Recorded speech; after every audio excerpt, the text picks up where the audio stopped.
Thanks Sunday, we get to say. What a blessing that we don't have to depend on a calendar date to think about what we are grateful for and thankful for. So I'd just like to say that I'm thankful to be here and thankful to see all of you. And it is my pleasure to welcome everyone. Welcome newcomers, members, and friends of our worship service here at Central Unitarian Church. My name is Delores Connors, and I serve on the board as vice president, as well as a worship associate, and also just a very proud member. CUC is an inclusive community of all ages which embraces diversity and identity, expression, and spiritual belief. Many of our members and friends find inspiration, hope, and renewal with us. We hope that you find something meaningful about our service today. If you're visiting us in person, please make sure you say hello to one of our welcome hosts. That would be Patricia and Helen, and there were a few other people back there helping out. So just all of us welcome you, but definitely thank you to Patricia and Helen for hosting today. If you're visiting with us online, we invite you to sign our guest book by providing your name with a name and contact information. The link for the guest book has been provided in the chat on the bottom of your screen. We are grateful for all those helping to make this service happen today. Mikki Baloy, who will be our guest host today, Matt Anderson for wonderful music, and our Zoom techs, Phil Sosinsky and John Freund. We invite you to stay after service for coffee, conversation, and connection in the same space. As we prepare to begin our service this morning, we ask those in person to please silence your electronic devices. For those online, we encourage you to have your chalice ready. I also have two announcements. The Westwood Cares would like to welcome us, CUC, to this community, and they are thankful for our generous food donation, generous to our food donations for this November. We also have a special announcement. We are all invited to all church solstice and winter celebration on Sunday, December 16th at Van Horn Park from 3:30 to 5:30. Additional information about that will be Saturday? Saturday, yes. Okay, excuse me, Saturday, December 16th from 3:30 to 5:30, and additional information for that will be provided in our email and the newsletter. So we are now ready to greet each other. We're happy that you're here, so please say hello to someone you know, maybe you don't know. Oh, hello again. Yes. Hello, John.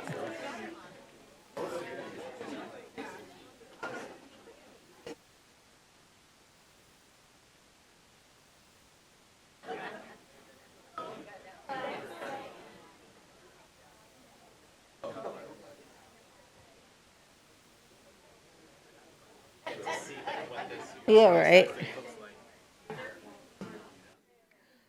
Okay. We will definitely have time to reconnect during coffee hour. I do want to say one more thing before I extend this to our worship leader, our host today. Is Reverend Andre is not here physically, but she definitely is here in spirit. So we are very grateful for her leadership and her support. I do want to announce that our service this Sunday is being led by Mikki Baloy. She's an author, ritualist who's been practicing shamanic healing since 2009, and she's going to share with us what she's learned from indigenous and mainstream teachers about the natural world and our place in it. So we all look forward to hearing from her.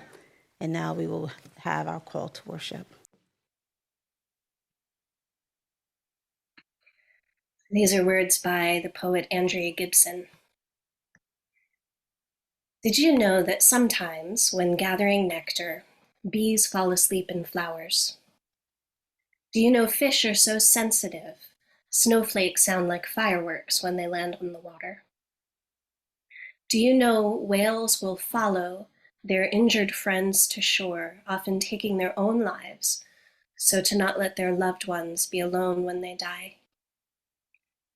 Do you know sea otters hold hands when they sleep so they won't drift apart? Do you know squirrels plant thousands of trees every year just from forgetting where they left their acorns? None of this is poetry. It's just the earth being who she is. And so now I ask you to use your great hymnal, and we are going to start with the hymn, All Creatures of the Earth and Sky, number 203.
And so now we are ready to receive our offering. We are able to fulfill our mission here at Central Unitarian Church through the generous contributions of members and friends. Your financial gifts help us to maintain our operating budget, which includes paying for our staff and programming. If you are capable of making a financial contribution today, your gift will help ensure that CUC continues to be a vital part of our community and our lives. Our offering will be greatly received.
Thank you. So now I ask you to say these words as we dedicate our gifts and offerings. We dedicate these gifts in service of our mission to welcome all into a home of spiritual diversity that challenges us to become our best selves and to minister to one another in love and to serve the greater community. And so now we enter into a time of meditation, taking a moment to share our joys and our sorrows. We do this each week as a way of caring for each other. We will not include this segment of our service in our recording. This will allow us to share our joys and sorrows within the space of those gathered here without publicly sharing them on the intent of the rest of the recorded service. We invite you to share the joys and sorrows you hold in your heart today. If you are online, you may do so into the chat for the service below. Those of you who are here in person may have already lit a candle or submitted a joy and sorrow, which I will read. We will also offer a moment of those to hear or share out the names of those who you're holding in your heart today. So let us quiet ourselves in order to enter that holy space of listening, breathing in a breath of life and breathing out a breath of peace.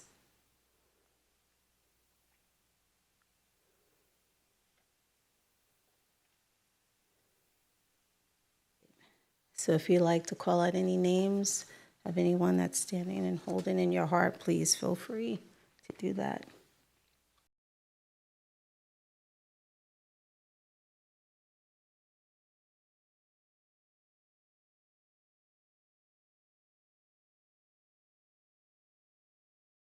Okay, so now I'm going to ask you to open up your hymnal and we are going to sing, you may stay seated, 402, From You I Receive.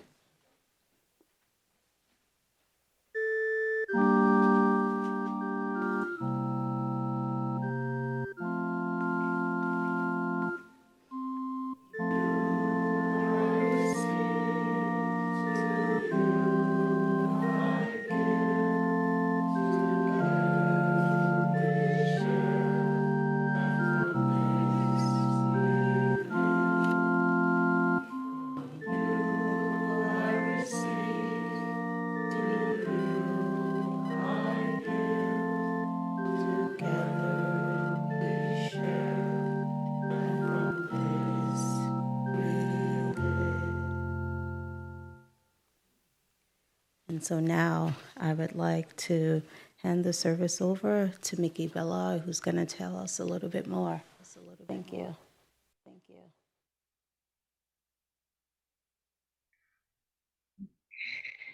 Good morning, everybody.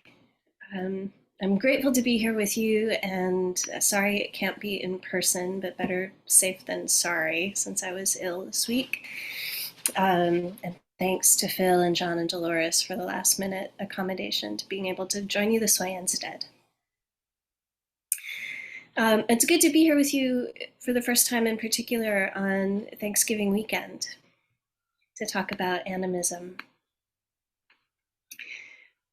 Josh Schrei at the Emerald podcast, which is all about animism, I recommend it, says that gratitude is the natural expression of recognizing connection.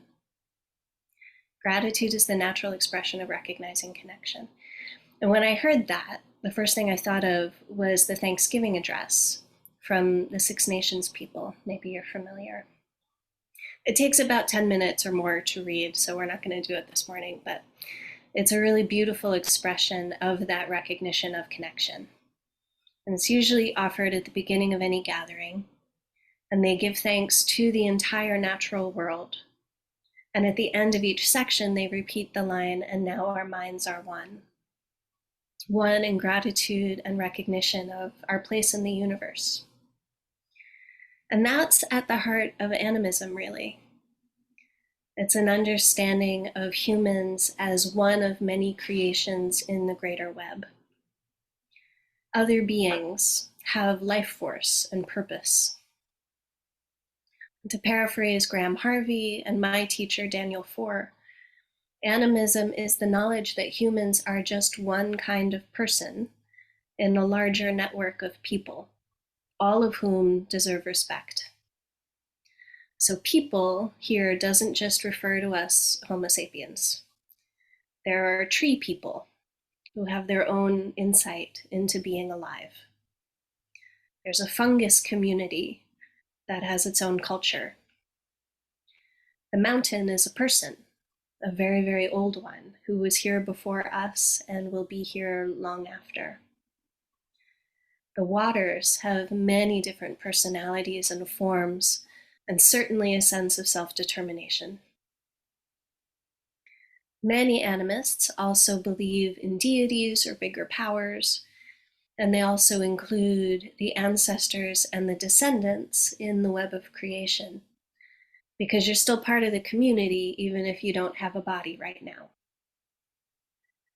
Different cultures also have different ways of being in communication with the other than human, based on the understanding that they can speak to us in different ways if we know how to listen. It's important to say that there are many different expressions of animism, both in current intact traditional cultures and also in what we know of pre-colonial cultures around the world. So all of our ancestors were animists. They may not have called themselves that because it was the water they were swimming in. There was nothing to differentiate from being animist or being anything else. But they were all animists, even if we have to look a little further back to find them. So with all of those thousands of expressions of animism, there's not one way to do it. There's no one book or authority. It's not a formal, organized religion. There's no dogma, but there is a shared understanding that humans are not the only people who matter. And as I say that, even now, like years into my own practice, it brings up a combination of feelings. One is wonder, that seeing the world as this breathing community of sovereign but interconnected beings is overwhelmingly magical. I feel like I could spend my entire life having conversations with all of these beings and barely scratch the surface of all of that perspective. But another feeling is resistance, because acknowledging that I'm not like top banana changes everything, like really everything. When I sit with it, though, the resistance becomes more like humbleness. It's so easy in mainstream culture to think of ourselves as being just the top of the food chain, and that everything we see is somehow here for our use and pleasure. But what if that's not true? How would we change our behavior? How quick would we be? How quick would I be to just use a resource if we understood that that resource could consent or not if we bothered to ask? And what if we really did consider the generations behind us as still being here, and the generations ahead as already here in some way? So animism asks us mainstream people to cultivate our relationships with the other than human so that we can be better neighbors. And that humbleness that I'm referring to, I don't think it means that humans don't belong here or we should feel guilty all the time. I don't think that's sustainable. And it seems to me that the wild things want us around. They just don't like some of our behavior. We're like the unruly siblings because we've forgotten so much since the old days. The animist rituals and ceremonies that I've encountered over the years, that I've been really privileged to be part of, are very often focused on restoring right relationship with the other than humans when things go sideways. Because they do, they always have. That's why the rituals exist. It's so that we can keep practicing and coming back and remembering right relationship. We can keep remembering the wonder and the gratitude of recognizing our connection. And so hopefully in that way we keep ourselves right-sized within our community, not too big and not too small. And so we could say that animism is a spiritual path, but I think it's also just a very practical, simple, day-to-day way to be ethical. As I was getting ready to give this talk, I came across a quote from James Olivia Chu Hillman, and I thought it was a great reminder of why animist viewpoints could be so relevant and so important right now, with the volatility in the world. And I don't know if James Olivia is an animist, but I felt affirmed in reading this, so I'm going to share it. They said, part of the work of uprooting supremacy and dismantling its cultures is to recognize that we are interdependent, that we belong to one another and to the earth and to all things, that we're connected in inevitable and relentless relationship, and there's no getting out of it. This is both our plight and our blessing, and we will make a heaven of it or a hell. We decide. We are deciding, each and all of us, right now.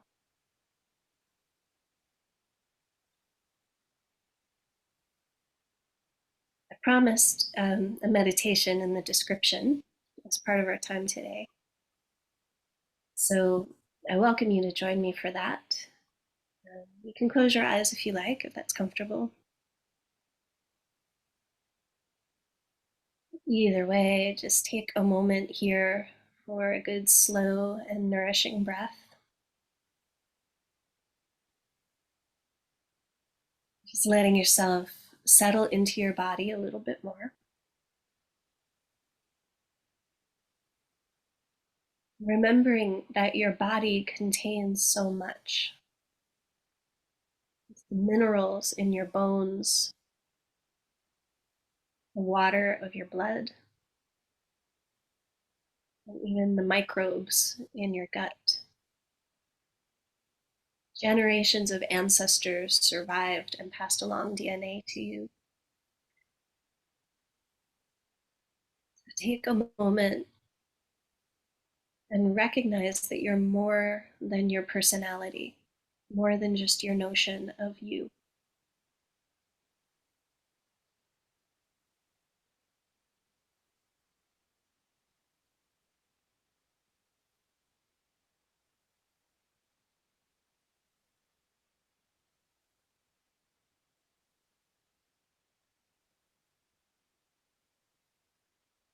You might remember whatever you ate for breakfast this morning. See if you can name the plants and animals that were a part of that.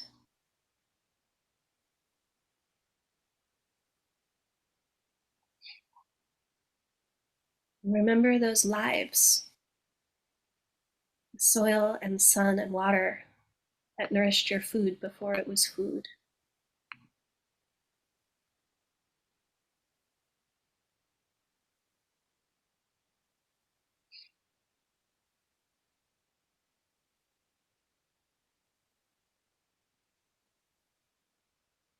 Remember the workers and farmers who made it possible for your meal to get to your table, and that those people have lives outside of that task.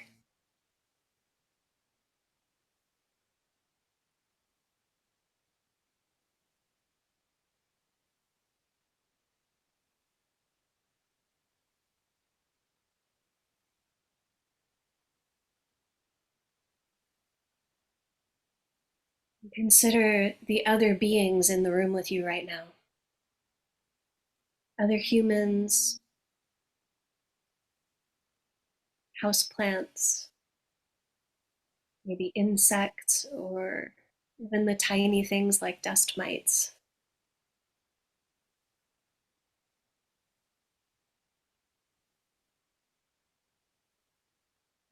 And outside of the room, who's here? Grass, squirrels, birds, rivers, hills, bacteria in the soil, they're all just doing their thing. But do a brief roll call in your imagination and see who you can name.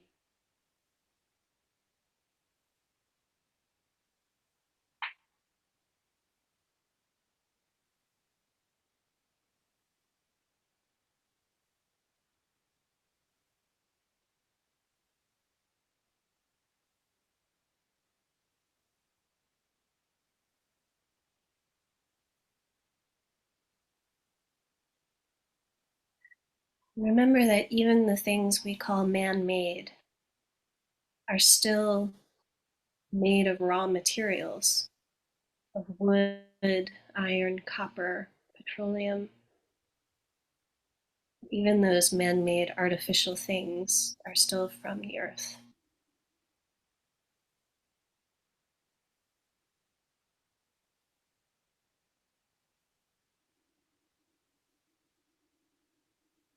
Moving further out, notice the sun, the clouds, the ozone layer,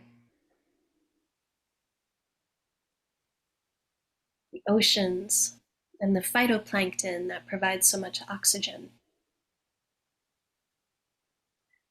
See if you can do a brief circle around the earth to remember the deserts and volcanoes and jungles, all of the thousands and thousands of other than human beings that are all there just going about their day, regardless of whether or not you think about them.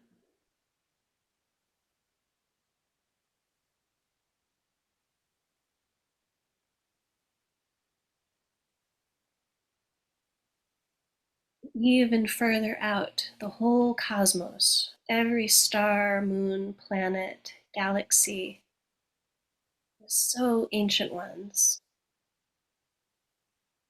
And notice how it feels to consider them as part of the web of relationships that also contains you.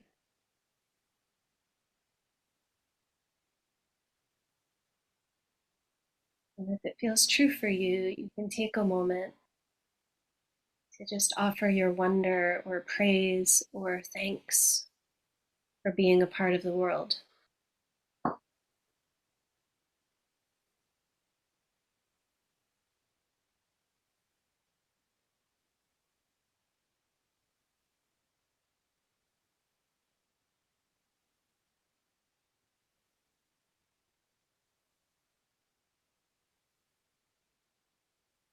And then you can bring your attention back to your body, your bones and your blood, to the gravity that fixes you to the earth.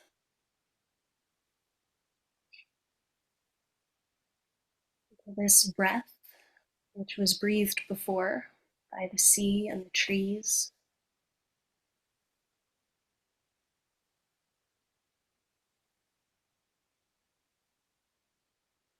one more nourishing breath. You can open your eyes when you're ready.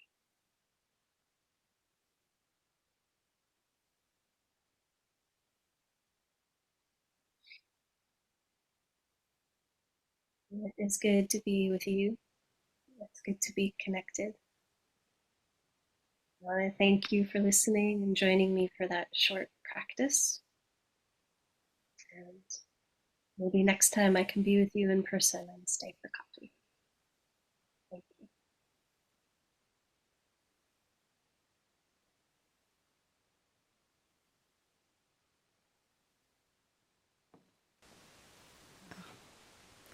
Thank you, Mikki. It was really, really special, especially now as we go into our holiday season to have something to reflect on with such intent. So thank you for that. So right now I'm going to ask you to open up your hymnal, and we are going to sing number 163, For the Earth Forever Turning.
Apologize for that. I thought we were moving on to a different benediction. So I think Mikki is going to close us out with the benediction. Thank you. Sure. So this is by Rebecca A. Edmiston Lang. Spirit within all, mysterious force giving shape to life, miraculous source and river of being, help us to know who we are, to see our place in the history of the earth and in the family of things. Help us to see that we are part of all that ever was, our grandmother's prayers and our grandfather's dreamings, our mother's courage and our father's hope. In our bones lies the calcium of antediluvian creatures. In our veins courses the water of seas. We are part of all that ever was, born of this earth, riders upon a cosmic ocean. We are not separate from nature. We are nature, part of that same spirit that turns scales into feathers and birdsong into speech. We live by the sun. We move by the stars. We eat from the earth. We drink from the rain. O great Spirit, help us know who we are, and fill us with such love for this holy creation and gratitude for this awesome gift we call living, that we might claim our inheritance and live out our calling to bless the world and each other with our care. Amen.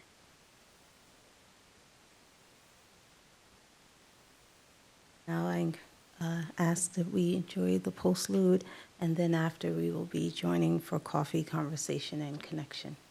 Thank you.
join us for coffee and conversation. Thank you.